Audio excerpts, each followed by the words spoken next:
Good day. My name is David Bieri. I'm an associate professor of public policy and of economics at Virginia Tech, and I'm truly delighted to have been invited to share with you some reflection on Robert Ashford's work on employee ownership, inclusive capitalism, and binary economics. I've known Professor Ashford for about 5 years now and have really enjoyed our friendly exchanges on the topics of inclusive capitalism and binary economics in particular. And so today, what I would like to do is, rather than to give you, to the extent that it's even possible, a complete blow-by-blow account of my agreements or disagreements with Professor Ashford's work, rather I'd like to give you some broad-based reflections on how I think, from my own disciplinary vantage point, as also a historian of economic ideas, where Ashford's work resides or can be placed in relation to the greats in the Hall of Fame of economics. And in order for us to do this today, we must begin with what perhaps seems relatively strange and simple questions, because Ashford's work engages with the very core of economics, and that is the work on the nature of capitalism. What is capitalism? What is its evolutionary future? And as such, what are the different forms of economic governance? We know the two extremes: a complete market-based economy or a complete an economy that is described by central planning. And so as such, what Ashford's work engages with is the very question of who controls, as it were, the commanding heights of the economy. And thus, how is the ownership of the means of production, to introduce a term that Karl Marx has first used, best described? In that sense, one is tempted to say that Ashford's work is so revolutionary that most modern economists have technical difficulties with said work, but do they have better technical ability, yet understand less? And so for us to engage in the broadest sense with Ashford's work, we must ask ourselves, what are the insights that we can gain from what I describe, the Kelso-Ashford theory of inclusive capitalism, in light of these very broad questions? Now, a very useful starting point, I think, is to take one of the perhaps greatest and least well-known economists of the 20th century, that is Joseph Schumpeter, and his definition of capitalism. By capitalism, he writes in 1928, we mean our economic system that is an economic system characterized by three particular types of criteria, namely that it's a system where private property, that is private initiative, is core, where production happens for a marketplace, and thirdly, and perhaps in some ways most importantly, the phenomenon of credit is present. This, so Schumpeter argues, is the differentia specifica that distinguishes the capitalist system from other species of economic arrangements, both that have existed in history before or that are potentially possible. And so it's these three aspects of capitalism: private property, the production for market, and the phenomenon of credit, that define capitalism. And what I will argue for the remainder of my session on comments or reflections on Ashford's work is that Ashford squarely engages these very three elements that Schumpeter tells us are at the core of economic analysis. Now, these three elements, private property, production of market, and the phenomenon of credit, in some ways are no longer really at the core of the ideational analysis in mainstream economic. And so Ashford's work brings us back to engage the most essential issues in his theory of inclusive capitalism, with private property rights, the production for marketplace, and the phenomenon of credit. And so what is the challenge of inclusive capitalism? You will have heard that it rests on three key principles. First, the idea that labor and capital perform work separately. This is a very new idea, and as such does not exist in the history of ideas explicitly as such. Secondly, technology makes capital more productive than labor. And thirdly, perhaps in some ways, most importantly, that the broader distribution of capital acquisition with the future earnings of capital promises greater demand and thus fuller employment and therefore perhaps more growth in the future. So Ashford's theory of inclusive capitalism is a theory of fuller employment, not only of labor, but also of capital. So it addresses fuller employment of both labor and capital, which, as we will see in a short while, is also a novel contribution. It provides the rational basis for a theory of growth that rests on a key property right, which is the competitive right to acquire capital on market principles. And as such, it also shifts us away from a discussion that's currently, in some ways, occupying us all, which is the perennial discussion of what is government's role in redistributing resources, where on two extremes of the debate, you can have austerity or stimulus programs, sometimes referred to as the Keynesian position, where government stimulates in the absence of private market forces. The Ashford theory of inclusive capitalism is one that shifts us away from this sort of false dichotomy of austerity and stimulus, one to looking at the reallocation of resources on the basis of a credit-based employee ownership scheme. And as such, if we were to evaluate it by, again, zooming out in very broad brush terms, and I think this is very important in order to position it, we have in the theory of inclusive capitalism a kind of a new general theory of employment, interest, and money. This is, of course, a nod to John Maynard Keynes' great work of 1936, simply often referred to as the general theory, but it's in Keynes' case a theory of employment first and foremost, and a theory of interest and money in the second place. Ashford, like Keynes, challenges the reigning, then it was the reigning classical notion, today it's the reigning neoclassical notion of a dichotomy between the money sector or the money realm and the real realm, that they could be analyzed separately. Keynes brings in his general theory both money and the real sector together. And so the focus is not on cost or returns, or even the marginal efficiency of capital as it was in Keynes, but primarily on the formation of expectations. That is the key driver in Ashford's inclusive capitalism. It's a forward-directed, expectation-based theory where the central role is the firm as the institutional locus or the institutional form of capital. The firm is one of the key actors, and employee or labor is not opposed to the firm or, in a Marxian sense, dominated by firm or capital interests. No, capital and labor are unified in a new theory of the firm. So there are elements of Keynesian theory in Ashford's inclusive capitalism, and I think Professor Ashford would certainly not be offended by being by having the suggestion that his theory is in Keynesian lineage.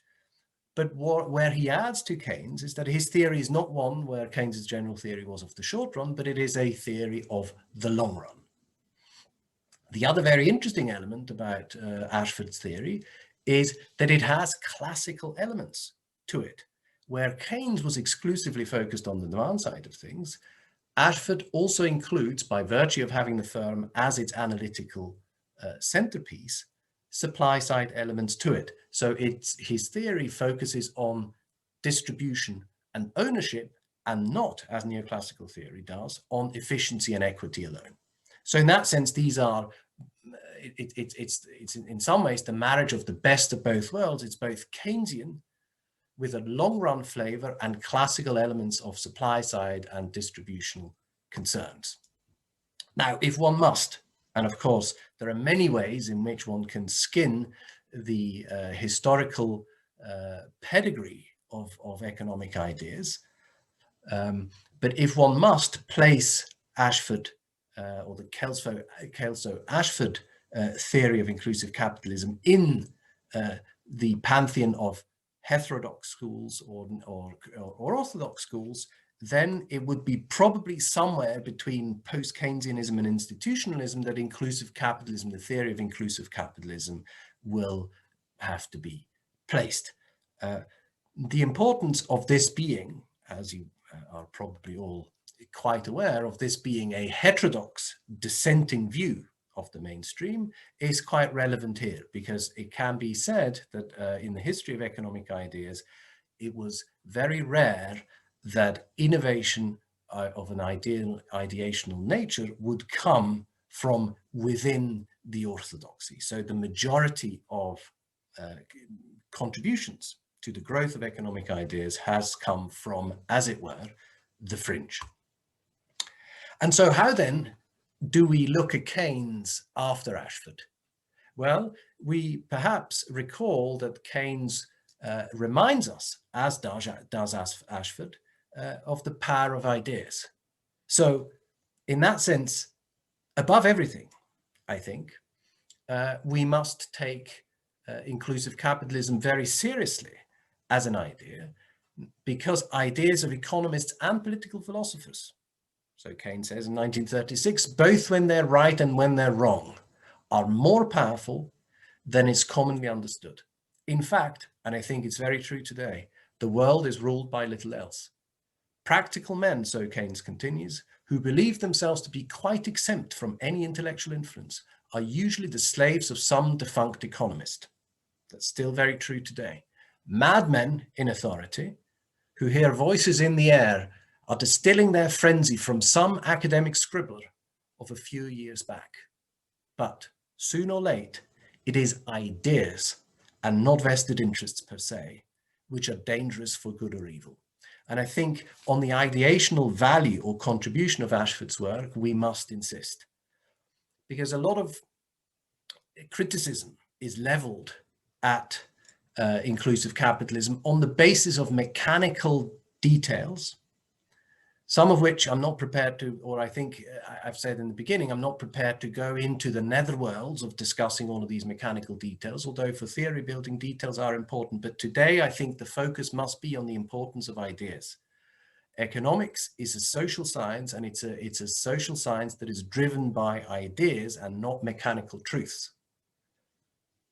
And as such, the power of inclusive capitalism resides on the one hand, sound mechanics, but on the other hand, on very powerful ideational discourse. And in that sense, let me just say a few things how in economics we have seen and learned that there is a connection between ideas, institutions, and events. It's in some ways our holy trinity. Ideas about the nature of capital have been driving economic theory, at least since the mercantilists, so for about 300 years. So what we can say is that there are two related sides of the nature of capital. On the one hand, we have the firm as the institutional form of capital. Firms are risk-sharing mechanisms, social transfer entities. And there is the money side as a distributional form of capital, money in terms of profits, or money in terms of credit, or money in terms of a simple medium of exchange, helps us understand capital. So there is an institutional side to capital and a distributive side to capital, and both elements, Ashford's work on inclusive capitalism engages with squarely, which is not something that can be said for a number of contemporary theories. And so in this sense, it's institutions that actually represent the socioeconomic arrangements that rest on and are influenced by specific ideas. And in the case of inclusive capitalism, the idea is very clear. It's employee-owned ownership, employee-based ownership of firms that form the basis for future growth. And in that sense, the firm at the core of capitalist analysis is one of the key contributions of Ashford in terms of understanding how both the money side as a distributional form of capitalism, of capital, and the institutional form of capital are joined in inclusive capitalism. The third element to the trinity are historic events that have given rise to new theoretical insights and ideas. And in that sense, inclusive capitalism post-financial crisis, maybe even post-COVID, is an idea whose time has come. It would be far too lengthy for me to discuss why has Kelso in some ways failed or not been listened to in the 1950s and 60s. Is it because he was fundamentally wrong? No, of course not. In that sense, economics does not function like the natural sciences, where the contemporary knowledge is always the best knowledge. It's a wide acknowledgement amongst historians of thought that the reigning orthodoxy in economics might not necessarily represent the best possible knowledge. What it does represent is the most conventionally accepted ideas. And so in that sense, the historic events of undeniable inequality between the earnings of labor and the earnings of capital have given rise to a unique historic moment where the Kelso-Ashford conjecture of inclusive capitalism needs to be taken very seriously.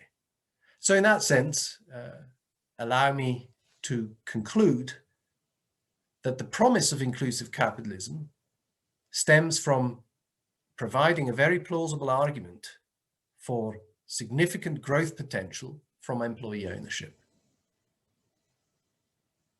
That growth potential has a magnitude that flows from its three basic principles that we've seen in the beginning and the emphasis on productiveness rather than productivity, as is conventionally the case.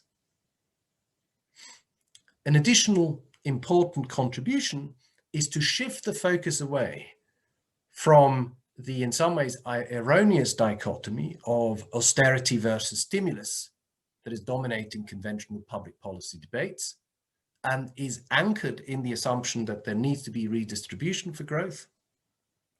But inclusive capitalism provides us a third option that does not rely on this type of government intervention, but that relies on a reallocation of resources and in some ways generates growth endogenously from within. And at its core is, of course, the importance of employee ownership and we need to bring that idea into the mainstream. And as such, placing, as I've attempted to do in my brief comments, placing inclusive capitalism in a larger discursive context of what economists or how economists have been thinking is a very important task. And this important task must begin in some ways, and I'm very grateful for Robert to be an untiring champion of this principle. It must, of course, begin in the halls of the academy and in our curricula. And so I'm a great believer in diversity and inclusion, of the ideational sense, which means that we must begin to integrate inclusive capitalism into our teachings and provide